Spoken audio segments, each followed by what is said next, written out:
Hey guys, welcome back.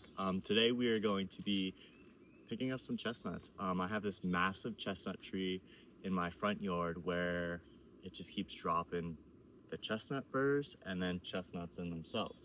So we're gonna be picking those up. I need to get them picked up before I can mow. It also helps with letting the dogs run around a little bit more.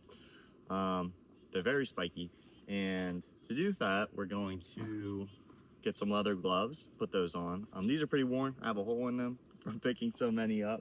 We're gonna need leather gloves, 5-gallon bucket I find that is pretty effective, and then I have a basket for all the nuts themselves. So just to kind of show you what we got going on here. This is the chestnut burr. This actually holds the nut. Super spiky, kind of velvety inside. They're in a ball on the tree, and then they open up as the fall comes, and then they drop the nuts themselves, which are edible, packed with vitamins and nutrients. They're quite wet, so like a wet nut, so like waterlogged, and then they're great for the brain, they're great for protein, and they're high in fat content. So you'll kind of see the dogs running around here munching on them. They know they're good to eat, so they're kind of helping me pick some of these up and eat them as we go along. These are either a hybrid of the American Japanese chestnut or a sweet chestnut. They also have horse chestnuts. Horse chestnuts are more of a leathery shell. They don't look so much like a sea urchin themselves. They have more ridges instead of actually all these spikes like a sea urchin. The horse chestnut is actually toxic, but you can use them to make like homemade soap. So that's kind of cool. Whereas these, you can do a lot with them. You can bake, you can dry them out and grind them up and use them almost like a flour. And then you can just eat them raw too. That's what we do. So I'm gonna pick these up, and then I'll probably put them in separate bags and put them in my chest freezer. So without further ado, I'm gonna start on these chestnut burrs and then work my way into the nuts.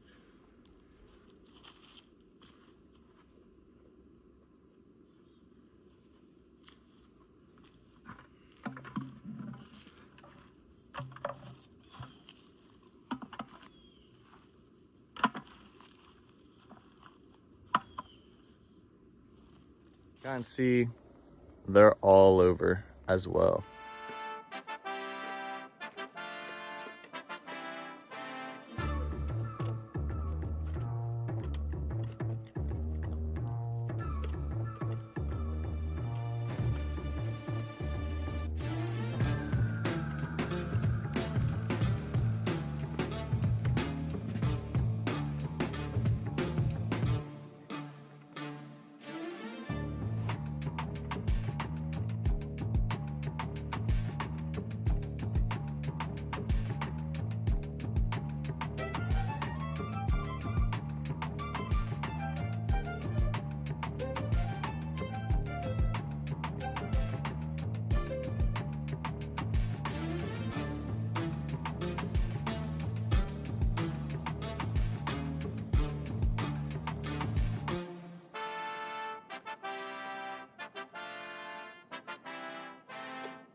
Here's a really great example of one. So they're kind of all balled up.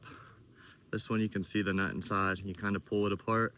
Then the nut sits kind of right inside there. That's all you gotta do.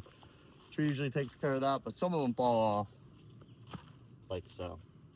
Another question you might be having is, what do you do with all the chestnut burrs? So I just throw them in my fire pit and let them dry out and then burn them. They're really great fire starters when they're dry. Other than that, when they decompose, they put a lot of nutrients back into the earth.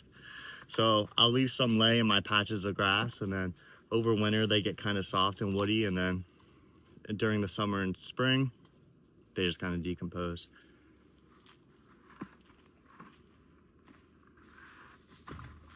So that's one bucket done.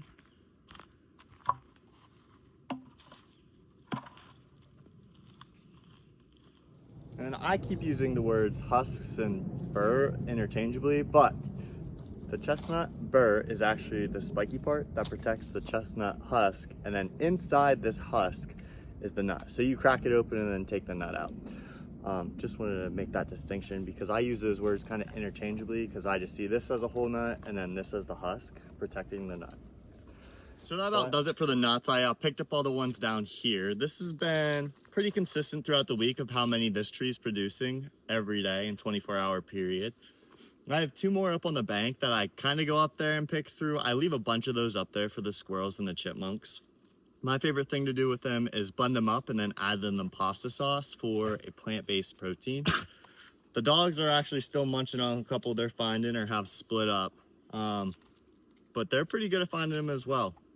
They drop with the wind and then they just continuously drop throughout the fall. So you might hear some pop around here and there, and I leave those till tomorrow. Thank you guys for watching. Until next time.